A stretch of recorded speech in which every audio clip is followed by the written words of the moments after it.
자, 이제 좀 구체적으로 사가랴와 엘리사벳은 어떤 경륜을 살아가고 있었는가? 하나님의 경륜, 성육신의 신비는 그것을 이해하고 믿음으로 기다릴 수 있는 사람들에게 밝혀집니다. 자, 중요한 키워드는 뭐냐면 이해하고 믿음으로 기다리는 사람들에게 밝혀져요. 기다리고 있어요, 여러분. 뭘 기다리고 있죠? 25일에 그 성탄의 예수님이 내 안에 임해 주시기를, 작년과 재작년과 그 전년도와 다른 하나님의 임재가 내 안에 생명의 씨앗이 부어지기를 기다리고 있는가? 다른 영역에 부어지고 있는가? 여러분, 이걸 기다리고 있어야 된다고요. 기다리고 있어야 돼요. 산타 할아버지를 기다리는 것처럼 그 예수 그리스도를 기다리고 있어야 돼요. 그리고 준비하고 있어야 돼요. 아이들에게 있어서는 착한 일 하고 있어야 되는 것처럼 우리는 금식과 기도로 그 시간들을 보내고 있어야 돼요. 자, 아브라함과 사라, 엘가나와 한나, 그리고 사가랴와 엘리사벳, 이 사람들을 다시 기억할 필요가 있고요. 이들은 하나님께서 성육신을 통해서 당신을 드러낼 방법을 대한 계시를 받을 수 있었던 사람입니다. 계시를 받고 받을 수 있었던 그 준비를 하고 있었던 사람이에요. 자, 그런데 재밌는 거 뭐예요? 아브라함과 사라, 엘가나와 한나, 사가랴와 엘리사벳, 이 사람들은 다 어떤 사람이었어요? 임신하지 못했던 사람이에요. 아브라함과 사라도 임신하지 못했어요. 그런데 하나님께서 너에게 자녀를 낳을 거다라는 그 이야기를 하시면서 이 사람들은 콧방귀도 끼고 모르겠다라고 얘기하기도 하고 자기의 육신의 어떠함으로 계속 살아가기도 했어요. 재산을 나눠줘야 되는데 아이가 없어. 그러니까 자기 종 엘리에셀에게 모든 것을 전수하고 주려고 했더니 하나님이 아니다라고 얘기해. 별과 같이, 바다의 모래와 같이 너의 자녀를 주겠다라고 하나님께서 말씀하셨어요. 그런데 진짜 누구를? 이삭을 갖게 돼요. 그리고 사라가 웃었죠. 뭐라고 웃었어? 씩 웃었어요. 그래서 그 이름이 이삭이에요. 이삭이 이름이 뭔지 아세요? 웃다라는 데. 이스학. 왜 이삭이라고 지었어? 사라가 웃었어. 그래서 그러면 그 아이의 이름을 이삭이라고. 왜냐하면 네가 웃었기 때문이다. 그리고 하나님의 경륜이 아브라함, 이삭, 야곱, 요셉 이렇게 흘러갈 수 있도록 하나님의 경륜을 이어가시죠. 중간에 아무것도 한 일이 없는 것 같은 이삭이지만 하나님은 그 경륜을 이어가는데 이삭을 사용하시되 누구요? 아브라함과 사라를 사용하셔서 이삭을 낳게 하셔서 그 영적인 계보를 흘러갈 수 있게 하세요. 자, 보세요. 엘가나와 한나는 어떤 사람이었어요? 여기도 마찬가지였어요. 그런데 이 당시에 사무엘이 태어나기 이 당시에는 영적으로 굉장히 어두운 시대였어요. 영적으로 어두운 시대. 그래서 엘가나에게 와이프가 몇이었어요? 둘이나 있었어요. 지금으로 따지면 담임 목사한테 와이프가 둘이 있는 거예요. 여러분 생각해봐요. 목사님이 와이프가 둘이라고? 여러분 어떠시겠어요? 말도 안 되죠. 그것은 지금 그 세대 가운데 뭘 보여주고 있는 거예요? 영적으로 엄청나게 무너졌다라는 것을 보여주고 있는 거예요. 목사님이 사기쳤대. 목사님이 불륜 저질렀대. 여러분 이런 세대였다고요. 이런 세대. 그런데 엘가나와 한나 이 사람들도 하나님 앞에 경건하게 예배하고 그런 사람들이었어요. 그리고 한나는 어떤 사람이에요? 날마다 하나님 앞에 가서 기도하고 있었던 사람이에요. 기도하고 있었던 사람. 하나님 앞에 뭘 위해서 기도했을까요? 자녀를 달라고? 그랬을 수 있죠. 제가 이 부분들을 해석할 때는 어느 날 한나의 기도가 바뀌었어요. 매번 하나님 앞에 나아가서 기도했는데 자녀를 달라 기도하고 있었을 수는 있지만 이 영적인 시대를 보고 목사님 와이프가 기도하는 기도의 제목이 자녀만 달라는 기도했을까요? 그런데 어느 날 성경에는 이 여인의 기도가 바뀌어요. 하나님 저에게 자녀를 주시면 제가 하나님께 이 자녀를 하나님 앞에 드리겠습니다. 그런데 이런 기도를 듣고 엘리 제사장은 뭐라고 얘기했습니까? 너 술 먹어서 이렇게 중얼중얼 하는 거지? 라고 그렇게 얘기했다고요. 여러분 얼마나 영적으로 깨어있지 못하고 모르면 저 사람이 어떤 기도를 하고 있는지 모르고, 그리고 왜 우는지, 왜 저러고 있는지, 왜 땅을 치면서 저러고 있는지를 알 수 없었다고요. 그런데 하나님께서 그 기도를 들으시고 그 기도를 주시고 그 집에 사무엘을 낳게 하시죠. 그리고 사무엘이 언제 3살이 되던 때 하나님 앞에 드려져서 성전에 살아가요. 이번 주 설교와 연결되니까 조금만 더 얘기 드릴게요. 사무엘이 어떤 시간을 성전에서 보냈어요? 사무엘이 성전에서요, 엘리보다 더 앞서가서 뭐 했는 줄 아세요? 예배를 준비했어요. 그 어린아이가. 엘리 제사장이 늙고 나이가 많이 많았고 눈이 좀 침침했고, 그러니까 사무엘이 가서 할 수밖에 없었죠. 여러분, 이게 하나님의 경륜이라고요. 이게 하나님의 경륜이라고요. 못하고 이제는 더 이상 안 되는 그 일 가운데 하나님께서 사무엘을 보내셔서 그 예배를 섬기게 하세요. 누구보다? 엘리 제사장보다 더 앞서가서 예배를 섬기고 있었어요. 누가? 사무엘이. 근데 어느 날 기도하는 가운데 하나님의 음성이 들려요. 사무엘아 사무엘아 부르니까 엘리한테 막 뛰어가서, 엘리 제사장님 저를 부르셨습니까? 라고 얘기해요. 내가 안 불렀다. 가서 자거라. 그런데 또 그 소리가 들려. 사무엘아 사무엘아. 근데 엘리 제사장이 그때 딱 깨달은 게 뭐야? 하나님이 너를 부르신다라고 얘기해서 하나님께 가라고 얘기해요. 하나님의 부름이 그렇게 들렸다고요. 그렇게 들려요. 그것이 내 귓가에 이렇게 들리는 음성이든 내 마음속에 들리는 음성이진, 여러분 새벽에 일어나 본 적 있어요? 하나님께서 여러분들을 깨우셔서, 여러분들이 깨우셨는지 안 깨우셨는지는 몰라. 근데 새벽에 갑자기 눈이 탁 떠졌어. 대박. 시계를 보니까 5시 반이야. 여러분, 저는 이런 경험들로 한 시즌을 보낸 적이 있어요. 대학교 때 한 시즌을 보냈어요. 그냥 눈이 떠져. 5시 반에 새벽기도, 그냥 새벽기도 나 가야 되겠다. 그래서 새벽기도를 다녔어. 한 달 동안. 근데 교회 청년들이, 형 나도 새벽기도 가고 싶어. 근데 차가 없어. 그래? 그럼 내가 데리러 갈게. 새벽 5시에 일어나갖고 동네에 있는 애들을 다 차에 해갖고, 야 나와. 그래갖고 차 태워서 새벽기도 가고. 여러분, 그런 일들을 한 6개월은 했던 것 같아요. 저에게 있어서 은혜죠. 여러분, 이게 하나님의 부르심이에요. 이게 하나님, 괜히 눈이 떠지는 게 아니야. 괜히 눈이 떠져서 그 일을 하는 게 아니라고요. 만약에 여러분들에게 그런 일이 일어나면 그냥 못 이기는 척하고 일어나서 그 시간을 기도의 시간으로 삼아가세요. 사무엘에게 그런 일이 있었어요. 그리고 하나님 앞에 사무엘이 기름 부음 받아서 하나님의 예언자로, 선지자로 기름 부음 받아서 사역을 시작하게 돼요. 여러분, 이게 하나님의 경륜이라고요. 엘가나와 한나의 집에 자녀가 없었어요.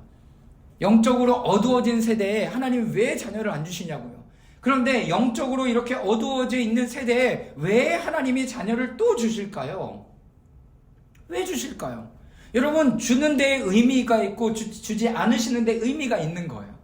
그러면 이 아이들을 잘 양육해서 하나님을 아는 자녀로 세워갈 수 있도록 준비해야 되는 것이 부모의 마음.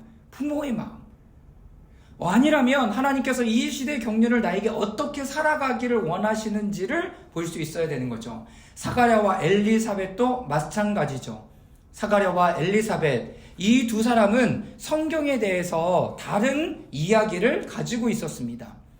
아브라함, 사라, 엘가나와 한나와 같이 그런 이야기를 살고 있었지만 대부분의 성경의 사람들과는 다른 영적인 여정을 이 사람들은 가고 있었습니다. 그들은 오랫동안 비참함 속에서 살았어요. 뭐가 비참했죠? 재정이 없었나? 여기에는 아이가 없었어요. 사람들의 눈에 수치와 치욕을 입은 자들이었습니다. 얼마나 손가락질을 받았을까요? 그 수치는 임신을 할 수 없었던 것입니다. 성경에 보면 그들이 어떤 사람인가가 잘 나와요. 그들이 매우 의롭고 정직하며 끝까지 신실했어요. 여기 중요한 키워드는 또 뭐예요? 끝까지 신실해요. 끝까지 의롭고 정직하며 끝까지 신실해요. 그들은 하나님의 경륜에 동참하도록 부르심을 받은 사람이었습니다. 내가 지금 어떤 큰 일을 겪고 있다, 우리 가정에 어려운 일들을 겪고 있다, 이런 시간들이 오래 간다 라고 얘기하는 것은 하나님께서 여러분들에게 하나님의 경륜에 동참하라고 지금 부르신다는 걸 여러분 잊지 마시기 바랍니다. 하나님의 경륜에 동참하도록 부르시고 있구나. 자, 누가복음 1장 5절에서 7절까지 말씀 저와 여러분들이 한 절씩 교독하며 읽겠습니다. 5절입니다. 유대 왕 헤롯 때에 아비야조에 배속된 제사장으로서 사가랴라고 하는 사람이 있었다. 그의 아내는 아론의 자손인데 이름은 엘리사벳이다. 그 사람은 다 하나님 앞에서 어려운 사람이어서 주님의 모든 계명과 규율을 흠잡을 데 없이 지켰습니다. 함께 읽겠습니다. 그런데 그들에게는 자녀가 없었다. 엘리사벳이 임신하지는 못하는 여자이고 두 사람은 나이가 다 많았기 때문이다. 네, 이게 한번 보세요. 엘리사벳이 임신을 하지 못하는 여자래요.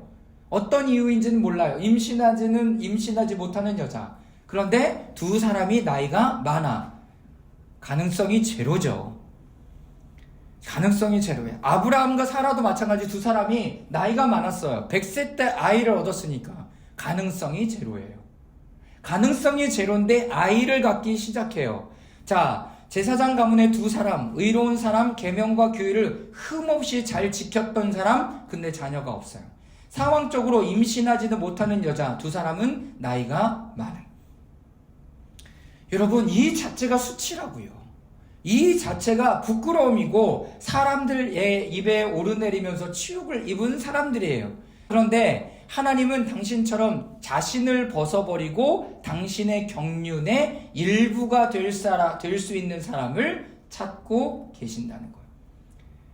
자, 지금 이런 상황을 내가 어떻게 해보려고 하는 것이 아니라 낮은 마음으로 자신을 벗어버리는 일들이 필요해요. 낮은 마음으로 자신을 벗어버리는 일들이 필요해요. 두 번째, 그분의 길을 신뢰하고 그분과의 관계를 끊지 않는 사람.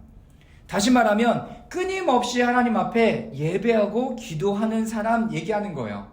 그분의 길을 신뢰하는, 지금 나의 길을 하나님께서 인도하고 계신다라는 부분들을 신뢰하고 있어야 돼요. 할렐루야. 나의 지금 내가 이 시간이 하나님께서 인도하시는 길인가? 하나님께서 펼쳐내신 길인가? 여러분, 그 길을 신뢰해야 돼요. 신뢰해야 돼요. 자, 세 번째, 그 짐과 무게와 대가를 수용하고 받아들이는 사람을 찾고 계신다. 그 짐을, 여러분들에게 지금 하나님께서 어떤 짐을 맡기셨는데 그 짐을 자꾸 벗어버리려고 하면 안 돼. 내가 여기서 벗어나려고 하면 안 돼. 도망가면 안 돼요. 그냥 그 시간을 묵묵히 주님과 함께 걸어가는 것. 여러분, 그것이 예배의 삶이에요. 그것이 예배의 삶이라고요. 내가 빨리 뭘 해서 내가 이 시간, 이 상황을 벗어났으면 좋겠다. 여러분, 그게 아니라고요. 하나님은 그 시간들을 묵묵히 걸어가기를 원하세요. 여러분, 지금 우리가 3주째 지금 이 얘기를 듣고 있어요. 하나님의 경륜에 어떻게 동참하는가? 그 짐과 무게와 대가를 수용하고 받아들이는 사람들을 찾고 계세요. 그러면 그 안에서 하나님을 계속 부르짖고 주님께 예배하는 일들이 끊임없이 드려져야 되겠죠. 이제는 각자에게 주어진 그 삶과 주님과 신실하게 동행하며 살아야 된다. 성령 안에서 그 가운데 뛰어들고 받아들이고 그것을 살아내고 어떻게 예배와 기도의 삶으로 살아내고 하나님께서 함께 하시는 것들을 경험할 필요가 있습니다. 여러분, 이 경륜을 살아내는 것은 실제적이에요. 실제라고요. 그러니까 여러분들이 실제 맞닥뜨리고 있는 것이 뭔지 보세요. 여러분들이 실제로 맞닥뜨리고 있는 것.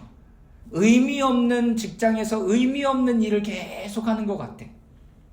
여러분, 그걸 받아들이는 거야. 그럼에도 불구하고 그것을 어떤 마음으로 하나님이 주신 그 일로 누가 나에게 일을 맡겼으면 그리고 내게 부탁을 했으면 하나님을 대하듯이 하라라는 마음으로 그 일들을 감당해 나가는 거예요.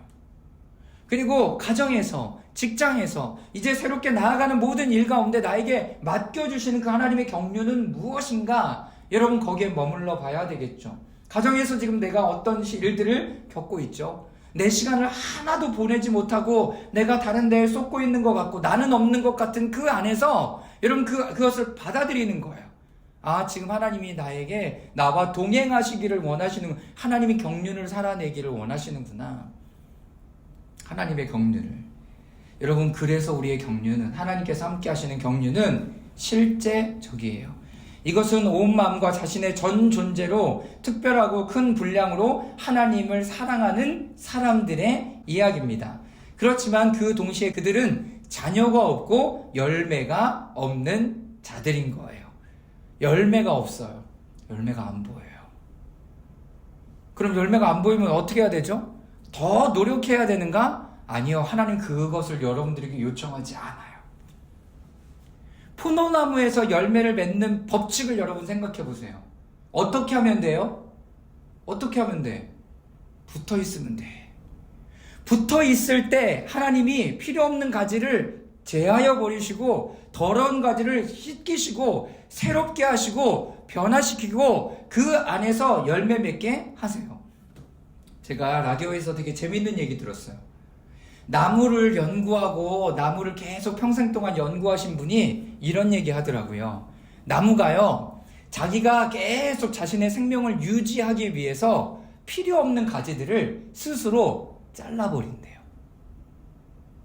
스스로 잘라버린대요. 그러니까 인간들이 가지치기 해주잖아요. 그것도 너무 좋은데 나무가요, 가을에만 잎이 떨어지고 가지가 떨어지는 게 아니라 여름에도 가장 한창일 때도 나무는 필요 없는 가지를 잘라내고 떼어버린대요.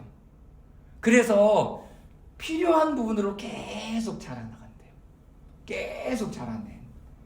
여러분, 그 일을 여러분들이 하는 게 아니에요. 목사님 금식하라고 얘기했잖아요. 기도하라고 얘기했잖아요. 금식과 기도는 그 하나님의 방법을 받아들이는 방편이라고요. 그러니까 내가 하나님 앞에 금식하면서 기도하고 성경을 읽고 주님 앞에 머물러 있을 때 주님께서 그 부분들을 더 구체화시키고 알게 하셔서 그것을 저절로 띄어질 수 있도록 하나님이 도우시는 거예요. 여러분 무슨 말씀인지 아시겠어요? 그래서 여러분들이 금식과 기도의 시간들을 갖는 거죠. 그런데 금식할 때 뭐예요? 그냥 쫄쫄이 굶으면서 12시에 밥 먹어야 되겠다 이거를 생각하는 게 아니라 그 시간은 내가 기도의 시간과 성경을 읽는 시간과 하나님께 나아가는 시간들을 확보하는 시간이에요. 확보하는 시간. 그러니 성경도 읽고 금식도 하고 이렇게 하는 시간들을 보내요. 또 금식에 또 새로운 측면이 하나 있어요. 금식은 내가 배고프는 대신 다른 사람을 배불리는 거예요. 다른 사람을 배불려요. 내가 지금 이 시간들에 금식했잖아요. 그러면 그 금식한 그 10,000원, 15,000원, 12,000원 이 금액들을 모아다가 어디에 필요가 있는 곳에 흘려보낼 준비를 하는 거예요. 그 대신 그 돈을 가지고 다른 사람들은 어떻게 해요? 배불리 먹을 수 있어요. 그래서 이 금식의 기간 동안에는 고기를 먹지 않았어요. 고기는 비쌌으니까. 지금 시대에도 고기는 비싸요. 맞죠? 좋은 고기들 비싸잖아요. 그래서 야채 금식을 하거나 간단한 것을 먹고 이 시간들을 보내면서 내 육체가 하나님을 향하여 나아가는 시간들을 갖고 다른 사람을 배불리기 위해서 그렇게 하나님 앞에 기도하며 나아가는 거예요. 여러분 오늘 금식의 두 가지를 알려드렸습니다. 내가 지금 금식하는 시간들을 어떻게 보내고 있는지 점검하셨으면 좋겠어요. 그래서 금식하며 보내는 그 시간에 성경을 읽고 어떤 성경을 읽어야 될까요? 이사야서 읽으세요. 이사야서를 읽으면서 여러분들이 분량을 정해서 쭉 읽으면서 최소한 이 시간들을 보낼 때는 성탄절을 맞이했을 때는 이사야서를 한 번 정도 읽을 수 있도록 그렇게 시간들을 보내는 것이 실질적이겠죠. 히브리서 11장 32절에서 38절까지의 말씀인데요. 이 말씀 다 같이 읽어보도록 하겠습니다. 시작. 내가 무슨 말을 더하겠습니까? 기드온, 바락, 삼손, 입다, 다윗, 사무엘 그리고 예언자들의 일을 말하려면 시간이 모자랄 것입니다. 그들은 믿음으로 나라를 정복하고 정의를 실현하고 약속된 것을 받고 사자의 입을 막고 불의 위력을 꺾고 칼날을 피하고 약한 데서 강해지고 전쟁에서 용맹을 떨치고 외국 군대를 물리쳤습니다. 믿음으로 여자들은 죽었다가 부활한 가족을 다시 맞이하였습니다. 고난을 당하면서도 더 좋은 부활의 삶을 얻고자 하여 구태여 놓여나기를 바라지 않았습니다. 또 어떤 이들은 조롱을 받기도 하고 채찍에 맞기도 하고 심지어는 결박을 당하기도 하고 감옥에 갇히기까지 하면서 시련을 겪었습니다. 또 그들은 돌로 맞기도 하고 톱질을 당하기도 하고 칼에 맞아 죽기도 하였습니다. 그들은 궁핍하여 고난을 겪으며 회를 받으면서 양과 염소의 가죽옷을 입고 떠돌았습니다. 세상은 이런 사람들을 받아들일 만한 곳이 못 되었습니다. 그래서 그들은 광야와 산과 동굴과 땅굴을 헤매며 다녔습니다. 이런 사람은 세상이 감당하지 못하였느니라. 아멘. 여러분, 이것이 믿음의 사람들이 살아갔던 모습이에요. 이것이 믿음의 사람들이 살아갔던 모습이라고요. 여러분, 히브리서 기자가 이 히브리서의 내용을 쓸 때 여기 보세요. 그들은 돌로 맞기도 하고, 누가 돌로 맞았어요? 바울이 돌로 맞았어요. 근데 죽을 정도로 맞았어요. 3번이나 죽을 정도로 맞았어요. 톱질을 당하기도 했어요. 예수님의 제자들 가운데 톱질을 당해서 죽었던 사람들도 있어요. 그리고 칼에 맞아 죽기도 했어요. 여러분, 바울도 교수형을 당해서 칼에 맞아 죽었죠. 궁핍을 당하는 건 마찬가지. 고난, 학대, 염소 가죽을 입고 떠돌았습니다. 여러분, 이게 믿음의 사람의 삶이라고요. 믿음의 사람의 삶이라고요. 지금 우리의 삶은 어떨까요? 여러분, 이런 위협까지 우리가 겪고 있지는 않잖아요. 그쵸? 여러분, 그렇다면 우리의 컨디션은 더 좋은 것일지도 몰라요. 더 좋은 컨디션일지도 모른다고요. 그러면 우리의 믿음의 삶, 하나님의 경륜을 살아가는데 더 많이, 더 잘 살아갈 수 있지 않을까요? 우리는 이 정도는 아니니까. 이 정도는 아니니까. 살아가는 여러분, 이 말씀 가운데 좀 겸손히 머물러 볼 수 있었으면 좋겠습니다. 자, 그러면 구체적으로 사가랴는 어떤 일을 겪었는가 하는 거죠. 자, 다시 한번 8절부터 13절까지 저와 여러분들이 교독하며 읽도록 하겠습니다. 사가랴가 자기 주의 차례가 되어서 하나님 앞에서 제사장의 직분을 담당하게 되었다. 어느 날 제사직의 관례를 따라 제례를 보았는데 그가 주님의 성소에 들어가 분향하는 일을 맡았다. 그가 분향하는 동안에 온 백성은 다 밖에서 기도하고 있었다. 그때 주님의 천사가 사가랴에게 나타나서 분향하는 제단 오른쪽에 그는 천사를 보고 놀라서 두려움에 사로잡혔다. 천사가 그에게 말하였다. 사가랴야, 두려워하지 말아라. 내 간구를 주님께서 들어주셨다. 그 일을 위해서 내 아내 엘리사벳이 너에게 아들을 낳아줄 것이니 그 이름을 요한이라고 하여라. 네, 지금 사가랴에게 지금 어떤 일이 있었냐면, 사가랴가 제사장 출신이라고 얘기했잖아요. 그런데 자기 차례가 되어서 제사장 직분을 감당하고 성소에 들어가서 분향하는 일을 맡았어요. 예배의 순서 가운데 어떠한 한 순서를 맡은 거예요.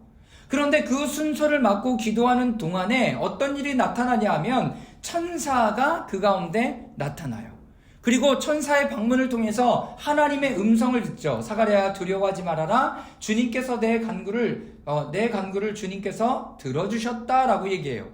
자, 그런데 그 일을 위해서 하나님께서 하시는 일은 무엇이냐면, 아내 엘리사벳이 너에게 아들을 낳아줄 것이니 그 이름을 요한이라고 하여라. 첫 번째, 하나님을 섬기는 예배.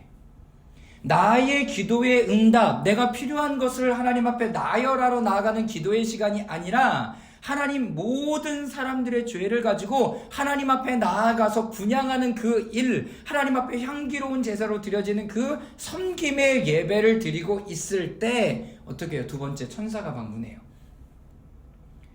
자, 그러면 여러분, 우리의 예배를 어떤 예배로 새롭게 가야 돼요? 하나님을 섬기는 예배로 가야 돼요. 나의 만족과 유익을 위해서 어떤 그런 예배를 찾아다니는 게 아니라 하나님을 섬기는 예배, 내 하나님 몸을 하나님 앞에 드리는 거룩한 산제사로 드립니다 하는 이 예배의 시간으로 드려져 나아가는, 여러분, 그 예배로 드려 나아가는 거예요.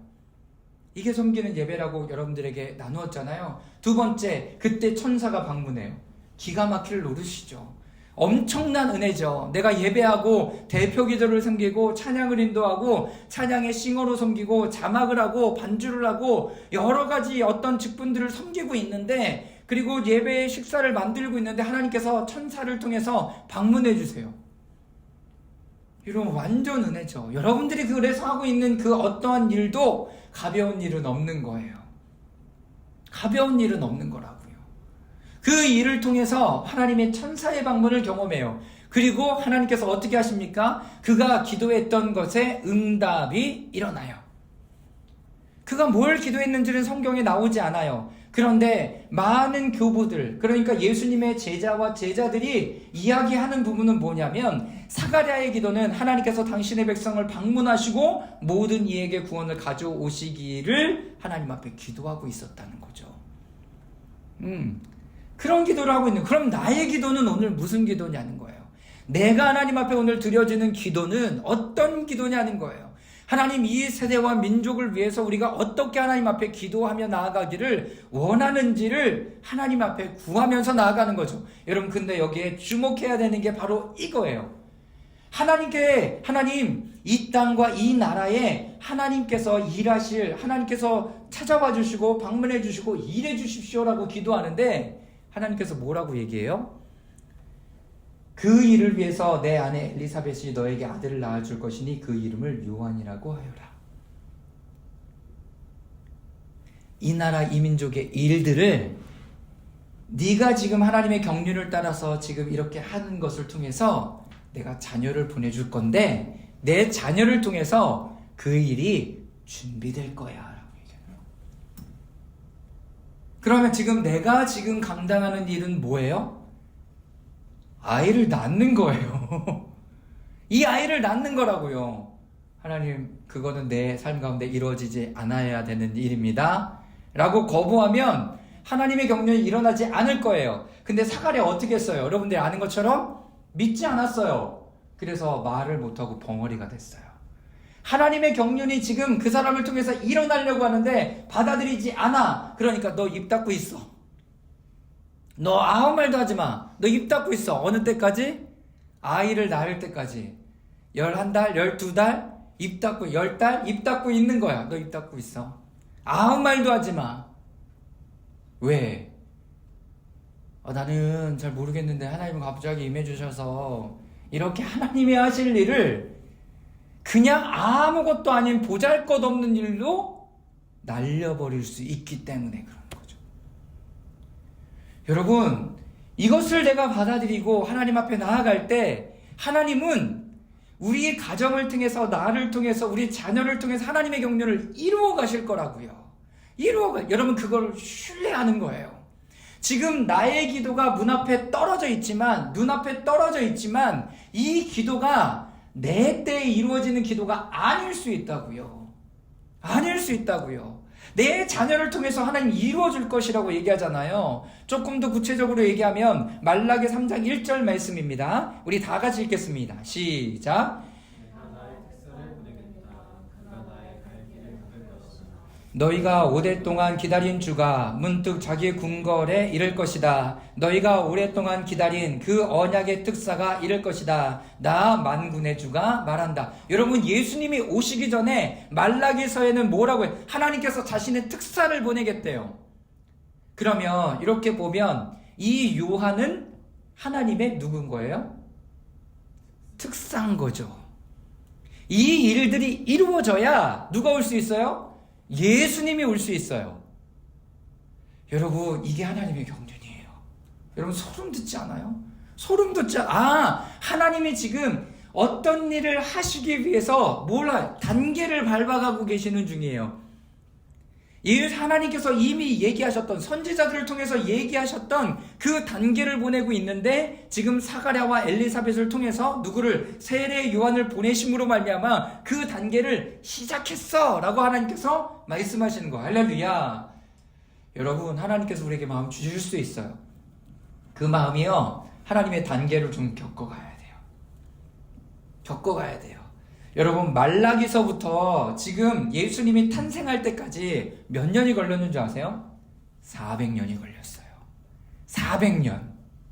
그 400년의 시간이 필요했다고요. 하나님이 엘리사벳과 사가랴를 찾기까지 400년이 걸린 거예요. 400년이 걸린. 이것을 받아들이고 준비할 수 있는 사람 하나님께서 찾는데 그게 400년이 걸린 거라고요. 근데 지금은 하나님의 삶에 이 경륜의 패턴이 빨라졌어요. 그 정도까지는 걸리지 않을 거예요. 여러분 이 말씀을 듣고 여러분들의 마음 가운데 이 부분들을 여러분 깊게 새길 수 있기를 바랍니다. 말라기 4장 5절과 6절인데요. 또 함께 읽겠습니다. 시작.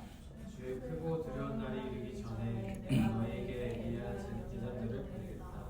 그가 아버지의 마음을 자녀에게로 돌이키고 자녀의 마음을 아버지에게로 돌이킬 것이다.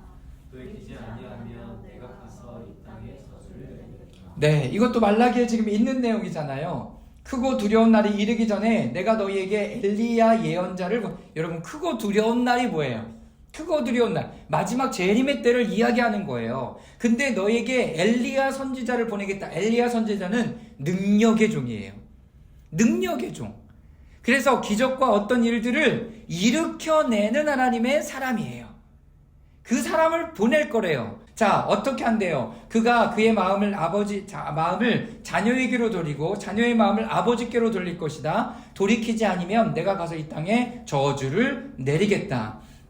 이 세대와 시대 그리고 이 땅의 경륜을 알고 있는 사람들은 이 부분들을 위해서 밤낮으로 기도하기 시작했다. 여러분 하나님의 경륜을 이해했습니까? 여러분 밤낮으로 기도를 시작하세요. 밤낮으로 기도를 시작하세요. 밤낮으로. 자, 시므온과 장로들, 선지자와 안나와 그리고 3살인 한 소녀, 이것을 요번 주일에 함께 나누게 되죠. 자, 누가복음 1장 16절과 17절 다 같이 함께 읽겠습니다. 시작. 이스라엘 자손 가운데서 많은 사람을 그들의 주 하나님께로 돌아오게 할 것이다. 그는 또한 엘리야의 심령과 능력을 가지고 주님보다 앞서와서 부모의 마음을 자녀에게로 돌아오게 하고 거역하는 자들을 의인의 지혜로 길로 돌아서게 해서 주님을 맞이할 준비가 된 백성을 마련할 것이다. 여러분, 지금 누가복음 1장 16절과 17절의 말씀은 천사가 해준 말이에요. 그런데 천사가 말라기의 말씀을 그대로 다 가져와서 이야기를 하고 있죠.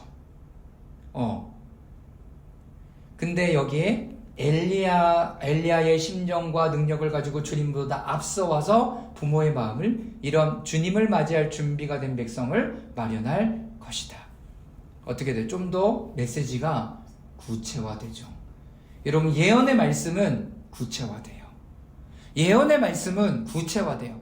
구약에 예언된 말씀은 반드시 신약에 다시 읊어지고 나누어질 때는 구체화돼요. 그 대상들이 명확해져요. 여러분 하나님의 말씀을 볼 때 이렇게 보는 거예요. 자, 18절에서부터 20절까지 말씀. 그런데 사가랴가 천사에게 말하였다. 어떻게 그것을 알겠습니까? 나는 늙은 사람이요 내 아내도 나이가 많으니 말입니다. 천사가 그에게 말하였다. 나는 하나님 앞에 서 있는 가브리엘인데 나는 내게 이 기쁜 소식을 전해주려고 보냄을 받았다. 보아라, 그 때가 되면 다 이루어질 내 말을 내가 믿지 않았으므로 이 일이 이루어지는 날까지 너는 벙어리가 되어서 말을 못하게 될 것이다. 여러분 지금 사가랴에게 이 일이 일어났어요. 하나님의 경륜이 일어난 거죠. 하나님께서 일하기 시작한 거예요. 여러분 이것을 받아들일 때 하나님의 경륜, 하나님의 일들이 일어나기 시작해요. 자, 두 번째, 엘리사벳에게는 어떤 일이 일어났는가?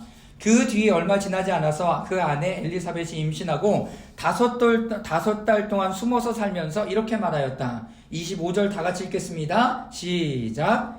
주님께서 나를 돌아보셔서 사람들에게 당하는 내 부끄러움을 없이 해주시던 날에 나에게 이런 일을 베풀어 주셨다. 여러분 사가랴와 엘리사벳이 결혼한 지 60일이 지났어요. 60년이 지났어요. 60년. 그 세월 동안 사람들에게 모욕과 수치를 입었어요. 유대 전통에서 장로 어른으로서 불임이라는 상태는 일반 유대인보다 더 수치스럽고 부끄러운 일이에요. 근데 엘리사벳이 임신하고 난 후 25절 다음과 같이 고백한 거죠.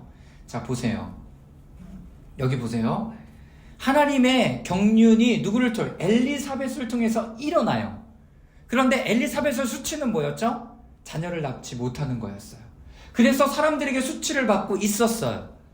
그런데 하나님의 일하는 방법이 무엇이냐면 하나님의 경륜을 그 사람에게 임하게 하셔서 그 사람의 수치를 없애주실 뿐만 아니라 하나님의 경륜을 그 여인을 통해서 풀어가기 시작한다고요.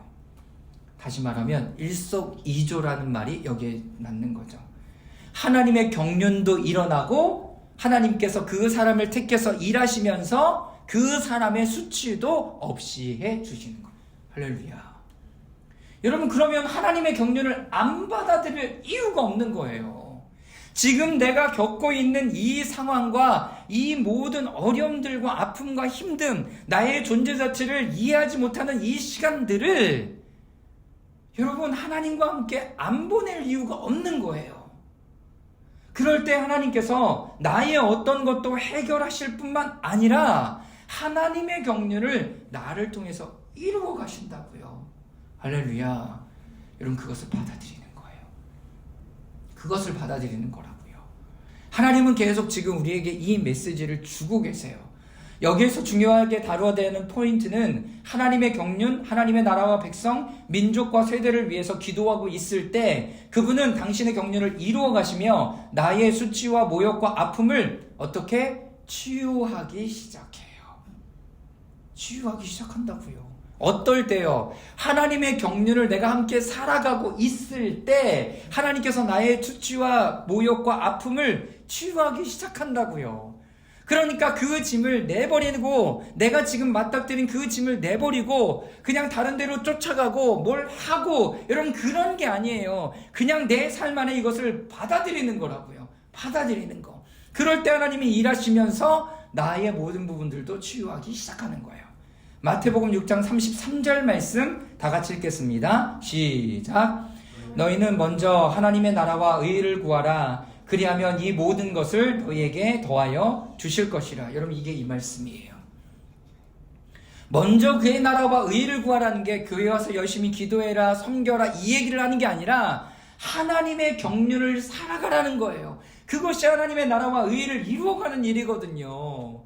그러니까 이 모든 것들, 내 아픔, 수치, 필요한 내용들 하나님께서 채우시기 시작해요. 이것이 하나님의 마음이에요. 이것이 하나님의 마음이라고요. 우리는 무엇을 위해서 기도해야 될까요? 바로 이 복음서의 교훈 가르침은 우리가 하나님의 이야기, 즉 세상의 구원을 위한 그분의 경륜에 동참하라고 부르심을 받을 때 그 삶을 살아가는 거예요. 여러분, 아팠던 일들이 있어요? 좀 부끄러웠던 일들이 있어요? 모욕을 당했던 일이 있어요?